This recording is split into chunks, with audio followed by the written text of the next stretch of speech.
Hello, folks. We're going to do this a little bit different this time. Kevin gave me his setup and he wanted me to talk a little bit about a while back we were up at a different location and in the video which Kevin talked about wood knocks and rock clicks and stuff, and he referenced a healing that I experienced while I was up there. This is Chuck, by the way. Those of you that watch Kevin's channel know who I am. And he said that I would reference it and talk about it at a different time. And the reason why we didn't talk about it right away is because I was having a hard time wrapping my head around what happened. And it took me a while to process it and to accept it and to try to understand the best as I could exactly what transpired that night. And even though that's been a couple of months ago now, I thought I would go ahead and try to talk about it and to try to put it into some kind of reference. And I still don't 100% understand what happened, but I think I've got a better grasp and a better acceptance of it now.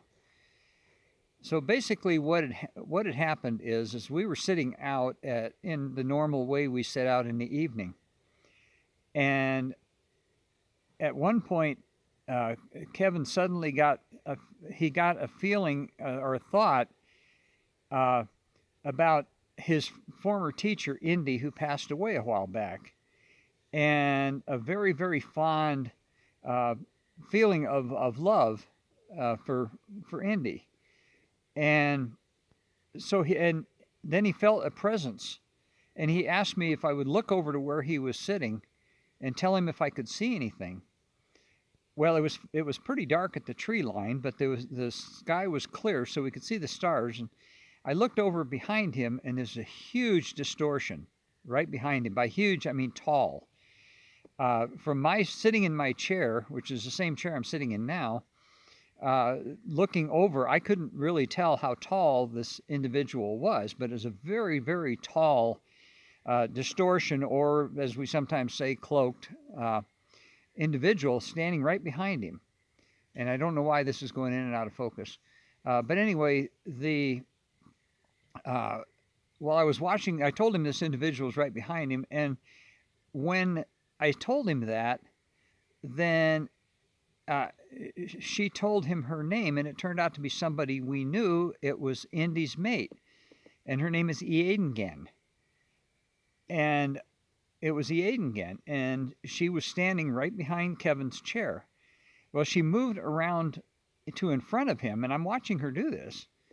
And then she stepped across, and she was standing directly in front of me. And so uh, and I'm at that time, actually, I wasn't in this chair. Let me correct that. I was actually in my zero gravity chair. And so I was kind of kicked back in that. And so I looked up at her, and Kevin has seen her before. She's quite large. She's not very bulky, but she's very tall. She's probably 10, 11 foot range, and medium build.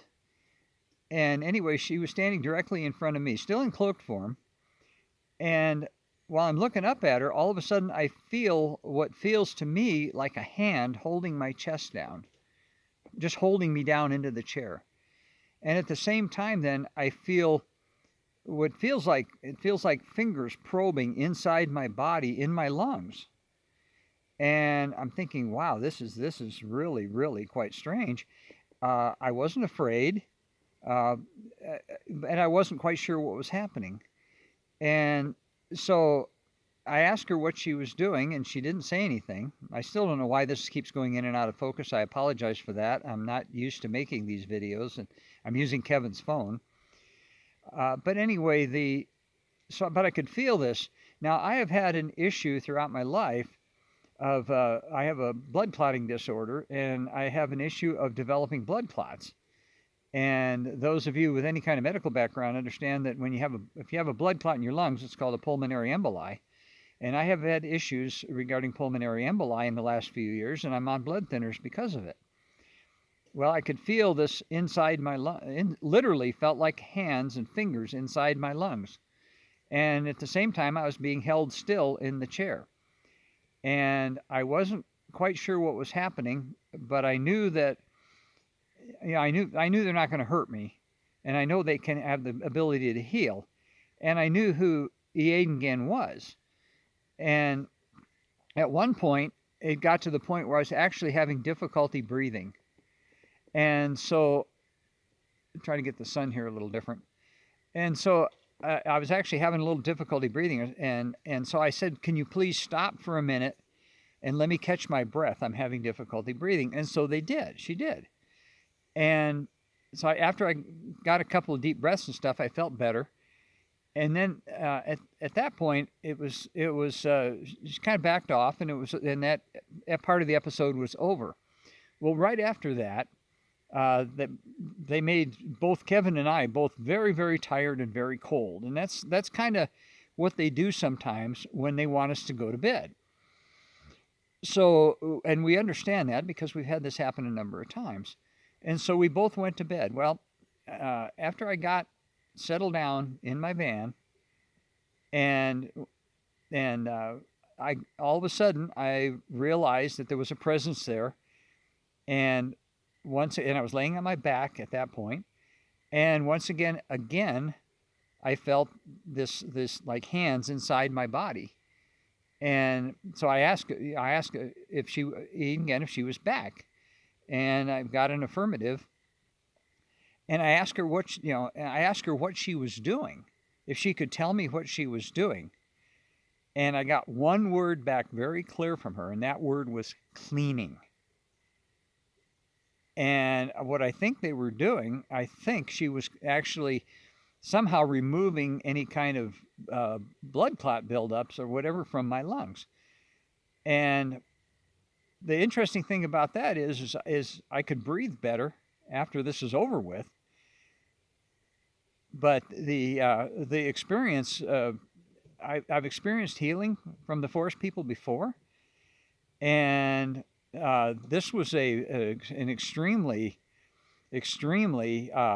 unusual event, and to feel that when you actually feel them with their hands inside their body doing things to you, you can't explain it. And the people watching this video, you folks, I mean, you're either going to believe me or you're not, and either way is fine with me. It doesn't change reality. But I think that the whole concept of them doing this is just something that you just have to experience it, and you have to be around you have to be a squatcher long enough with an open mind and a good heart long enough in order to actually wrap your head around this kind of stuff, that it's real. And I hesitated making this video, and I still may not. I may ask Kevin not to post it after we look at it. But that's what happened that night. And the next morning when I woke up, I felt like $1,000,000, and I felt like I could breathe better. And that was up at Hilltop 91, and Hilltop 91's at 7,700 feet elevation, and I felt like I could breathe better, and it felt like they actually did something. They actually did something. I think that to have somebody of Eadingen's stature, as far as she's a female elder, a senior elder. We believe that she's probably in excess of 200 years old. And to have her decide to come and work on me, that was a great privilege and a great honor.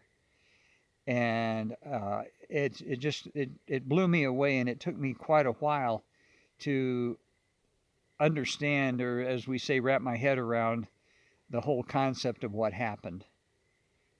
And so it's taken me this long. I'm making this right now. We're still at Crazy Town on this next trip from the videos that Kevin has just been making.